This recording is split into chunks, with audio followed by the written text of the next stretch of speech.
Morning 12th class हम लोग भारतीय इतिहास के बारे में बात कर रहे थे। आज चैप्टर 1 में भारतीय इतिहास के वैभवशाली अतीत में सबसे महत्वपूर्ण पार्ट वैदिक काल और उस वैदिक काल के अंतर्गत हम लोग आज वैदिक काल में राजनीतिक व्यवस्था का अध्ययन कर रहे हैं। वैदिक काल में किस प्रकार से राजनीतिक व्यवस्था संचालित होती थी, कौन कौन से इकाइयाँ किस स्तर पर काम करती थी, उन इकाइयों में कौन कौन से, चाहे वो राजा हो या उसके अंतर्गत कार्य करने वाले अलग अलग पदाधिकारी, ये सारी व्यवस्था किस प्रकार चलती थी, इसके बारे में जानें। राजनीतिक इकाई किसी भी व्यवस्था के लिए एक महत्वपूर्ण बड़ा हिस्सा होती है और उसी राजनीतिक इकाई को महत्वपूर्ण रूप से संचालित करने वाला जो मुखिया होता है वो राजा होता है। हम जानते हैं कि वैदिक काल में राजा अपनी व्यवस्थाओं को किस प्रकार से संचालित करते थे। ध्यान से इसको समझने की कोशिश कीजिएगा। वैदिक काल की सबसे छोटी जो इकाई होती थी, यानी सबसे छोटे स्तर की व्यवस्था होती कुल, और सबसे बड़ी इकाई राष्ट्र। राष्ट्र और कुल के बीच में भी कई स्तर थे जो मैं आपको बताऊंगा। मैं वापस दोहरा रहा हूं अपनी बात को। इस समय की सबसे छोटी इकाई कुल और सबसे बड़ी इकाई राष्ट्र हुआ करती थी। इस डायग्राम के माध्यम से आप समझने की कोशिश कीजिएगा। सबसे बड़ी इकाई वैदिक काल में राष्ट्र। अब हम इसके साथ इसके मुखिया के बारे में जानेंगे कि राष्ट्र का मुखिया कौन होता था। राष्ट्र का मुखिया राजा हुआ करता था। वैदिक काल में राष्ट्र का मुखिया राजा हुआ करता था, जो सारी व्यवस्थाओं को अपने अंतर्गत अपने शासन में संचालित करता था। राजा। हम दूसरे स्तर पर चले तो राष्ट्र जो है वो विभिन्न जन में विभाजित था। तो दूसरा स्तर था जन, और जन का मुखिया गोप कहलाता था। दूसरे स्तर जो है राजनीतिक कई जन और उसका मुखिया गोप कहलाता था, जो शासन को अपने संचालित करता था। हम तीसरे स्तर की बात करें तो जन जो है वो विभिन्न विश्व में अलग अलग विभाजित था। तीसरे स्तर की बात कर रहा हूं, विश्व। इसका मुखिया विश्वपति कहलाता था। विश्व का मुखिया विश्वपति कहलाता था। चौथा जो स्तर है वह है ग्राम। चौथा स्तर क्या है? ग्राम। इसका मुखिया ग्रामीण। इसका मुखिया ग्रामीण कहलाता था, जो गांव के स्तर पर मुखिया हुआ करता था। जैसे कि आज के काल में वर्तमान में हम ग्राम के स्तर पर सरपंच जो है गांव का मुखिया हुआ करता था, उसी प्रकार से वैदिक काल में गांव का उस समय मुखिया ग्रामीण कहलाता था। गांव के बाद भी एक स्तर और अंतिम स्तर जो मैंने आपको बताया है, सबसे छोटी इकाई होती थी वो थी कुल परिवार कह सकते हैं आप, और इसका मुखिया कुलू कहलाता था। इसका मुखिया क्या कहलाता था? कुलू। इस प्रकार से ये राजनीतिक व्यवस्था जो है वो संचालित थी वैदिक काल में।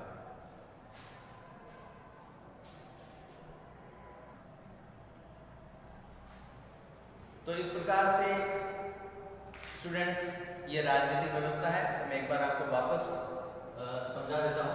हम पढ़ रहे हैं वैदिक काल में राजनीतिक व्यवस्था। इस राजनीतिक व्यवस्था में इस समय की सबसे छोटी इकाई कुल थी, सबसे बड़ी इकाई राष्ट्र थी। अब इस डायग्राम को समझ लें आप लोग। सबसे बड़ी इकाई राष्ट्र, जिसका मुखिया राजा हुआ करता था। सबसे बड़ी इकाई राष्ट्र, जिसका मुखिया राजा हुआ करता था। उसके बाद दूसरा स्तर की इकाई है जन, जिसका मुखिया गोप हुआ करता था। तीसरी इकाई विश्व, जिसका मुखिया विश्वपति हुआ करता था, जिसका मुखिया विश्वपति होता था। चौथा जो स्तर है वो है ग्राम, इसका मुखिया ग्रामीण होता था। इसका मुखिया कौन होता था? ग्रामीण होता था। पांचवा जो स्तर है और अंतिम स्तर मैंने कहा है कुल। ठीक है, जैसे आज वर्तमान में समाज की सबसे छोटी इकाई परिवार होती है, उसी प्रकार से वैदिक काल में सबसे छोटी इकाई कुल होती थी और उसका मुखिया कुलु कहलाता है। क्या कहलाता है? कुलु कहलाता है। तो हम लोग विद्यार्थियों हम लोग पढ़ रहे थे वैदिक काल में राजनीतिक जीवन और राजनीतिक जो व्यवस्था थी वो किस प्रकार संचालित होती थी, किन किन स्तर पर संचालित होती थी। ठीक है, सबसे बड़ी इकाई राष्ट्र और सबसे छोटी इकाई जो है वह कुल हुआ करती थी। अब मैं आपको कुछ विशेष महत्वपूर्ण बिंदुओं की तरफ ले जाता हूँ। मैंने आपसे दो बिंदुओं का जिक्र तो कर दिया है, इस समय की सबसे छोटी इकाई कुल और सबसे बड़ी इकाई राष्ट्र। अब जो तीसरा जो बिंदु है वह है कि इस काल में राजा का जो पद है वो वंशानुगत होता था। राजा का जो पद है वो वंशानुगत होता था। वंशानुगत का अर्थ है कि एक ही वंश का राजा का पुत्र ही राजा बनता था। योग्यता के आधार पर राजा नहीं हुआ करते थे उस समय। वंशानुगत यानी इस वंश का राजा है तो उसी वंश का उसका पुत्र जो है वो उसके बाद राजा यानी उसका उत्तराधिकारी होता था। तो ध्यान से इस बात को समझ लीजिएगा कि वैदिक काल में राजा का चुनाव वंशानुगत आधार पर तय होता है। अगला जो पॉइंट है वो है जनता राजा को कर। जनता जो है वह राजा को कर देती थी, यानी अपनी कमाई का हिस्सा कर देती थी, जिसे बलिहद क्या कहा जाता था? बलिहद कहा जाता था। जनता राजा को जो कर देती थी वह कर बलिहद कहलाता था वैदिक काल में। वैदिक काल में राजा अपनी प्रजा के लिए पूर्ण रूप से समर्पित हुआ करते थे। राजा यानी वैदिक काल में सबसे बड़ा वेद ऋग्वेद। इस ऋग्वेद में पंचजन यानी 5 प्रमुख जन का महत्वपूर्ण स्थान है। ये 5 जन कौन कौन से थे मैं बता देता हूं आपको। 5 प्रमुख जन, इनके नाम विशेष रूप से आप नोट कीजिएगा।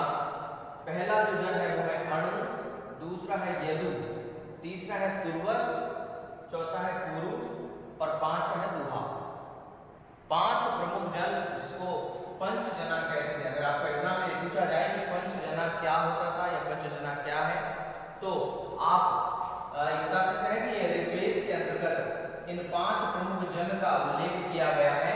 और पहला जो जन है वो है अणु, दूसरा है यदु, तीसरा है तुर्वस, चौथा है कुरु और 5वां है दुहा।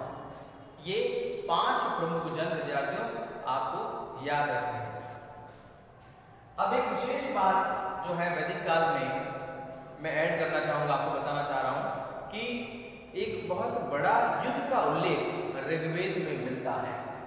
ऋग्वेद में एक बहुत बड़े युद्ध का उल्लेख मिलता है और ये वैदिक काल में एक महत्वपूर्ण युद्ध माना गया है। भारतीय इतिहास में इस युद्ध को याद किया जाता है। ये युद्ध कौन सा था? ऋग्वेद में एक बड़े युद्ध का उल्लेख मिलता है जो 10 राज्य युद्ध कहलाता था। कौन सा? 10 राज्य युद्ध कहलाता था, जिसे 10 राज्य युद्ध के नाम से जाना जाता है। मैं वापस आपको बताता हूँ, ऋग्वेद में बड़े युद्ध का उल्लेख किया गया है जो 10 राज्य युद्ध के नाम से जाना जाता है। ये युद्ध किन किन के मध्य हुआ था, ये सवाल है। ये युद्ध भरतजन यानी भरतजन के राजा सुदास, भरत एक राज्य था और उसका राजा था सुदास। भरतजन के राजा सुदास का रावी नदी के तट पर एक महत्वपूर्ण नदी भारतवर्ष में रावी, जिसको परुष्णी भी कहा जाता है। क्या कहा जाता है? परुष्णी। इस परुष्णी यानी कि रावी नदी के तट पर 10 जनों के राजाओं, एकमात्र एक तरफ जो राजा था वो भरत थे,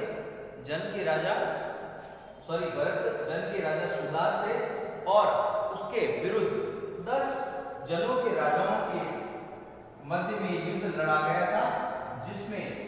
सुदास की विजय हुई थी। सुदास ने बहुत ही वीरता से इस युद्ध में अपने विद्रोहियों का, अपने विरोधियों का सामना किया था।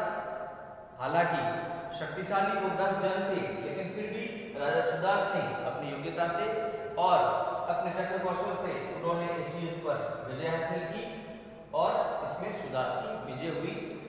तो प्रश्न पूछा जाता है कि दसरा के युद्ध किन किन के मध्य में होता है, दसरा के युद्ध का कि भारतीय इतिहास में क्या महत्वता है।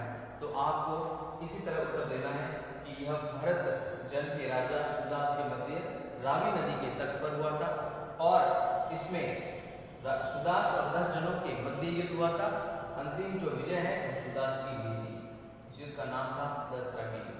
ये भारतीय इतिहास में महत्वपूर्ण है, वैदिक काल में महत्वपूर्ण है, ऋग्वेद के अंतर्गत ये बहुत ही महत्वपूर्ण युद्ध कहलाता है। हम लोग आगे देखिए, वैदिक काल में राजनीतिक व्यवस्था मैंने आपको सामने स्पष्ट कर दी है। अब एक महत्वपूर्ण बात यह है कि आगे ये बोर्ड पॉइंट ऑफ व्यू से भी इंपॉर्टेंट क्वेश्चन है सभा और समिति। ये दो महत्वपूर्ण संस्थाएं थी वैदिक काल में और इसका उल्लेख ऋग्वेद और अथर्ववेद दोनों में ही मिलता है। तो स्टूडेंट, हम लोग बात कर रहे थे वैदिक काल में राजनीतिक व्यवस्था और इसी राजनीतिक व्यवस्था के अंतर्गत वैदिक काल में दो महत्वपूर्ण संस्थाएं भी कार्य करती थी। ये महत्वपूर्ण संस्थाएं राजा संचालित करते थे, लेकिन ये महत्वपूर्ण संस्थाएं कौन कौन सी थी इसके बारे में हम लोग आज बात करें। सभा और समिति ये दो महत्वपूर्ण संस्थाएं थी। बोर्ड पॉइंट ऑफ व्यू से मैं आपको बता दूं कि कई बार ये क्वेश्चन पूछा जा चुका है कि सभा और समिति में अंतर स्पष्ट कीजिए, या प्रश्न ये पूछा जाता है कि वैदिक काल में राजनीतिक व्यवस्था के अंतर्गत सभा और समिति की महत्वपूर्णता क्या है। ध्यान से इसको समझने की कोशिश कीजिएगा, सभा और समिति क्या है। वैदिक काल में ऋग्वेद और अथर्ववेद इन दोनों में सभा और समिति का उल्लेख किया गया है।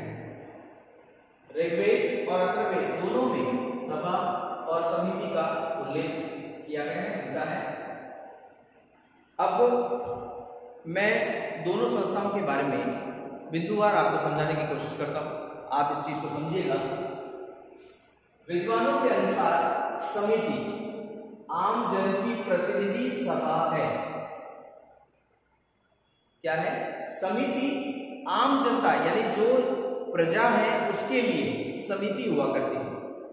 समझिएगा, आम जनता के लिए समिति एक संस्था थी जिसको प्रतिनिधि संस्था कहते हैं, यानी कि आम जनता अपनी बात किसके माध्यम से रखती थी? समिति के माध्यम से रखती थी। किसके सामने? राजा के समक्ष। आपको इस चीज को दिमाग में बिठा लेना है कि समिति जो है वो आम जनता की प्रतिनिधि सभा थी या प्रतिनिधि संस्था थी, जिस पर क्या राजनीतिक और सामाजिक विषयों पर विचार किए जाते थे। समिति एक संस्था जिसमें उसके सदस्य सभी प्रजा के लोग, और वो जब इकट्ठे होते थे तो राजनीतिक और सामाजिक विषयों पर विचार किए जाते थे। इस संस्था में या इस समिति की बैठक में राजा भी भाग लेता था। इस समिति की बैठक में कौन भाग लेता था? राजा भी भाग लेता था। ठीक है, यह एक महत्वपूर्ण विषय ध्यान से समझिएगा। समिति की बैठक में राजा भी भाग लेता था। विद्वानों के अनुसार समिति आम जन की प्रतिनिधि संस्था होती थी।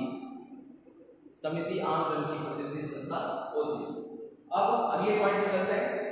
हम सभा की बात करते हैं, समिति की बात हमने कर ली। समिति की तुलना में सभा छोटी संस्था है, यानी समिति में जितने सदस्य होते थे उतने सदस्य सभा में नहीं होते थे। सभा में सदस्यों की संख्या कम होती थी,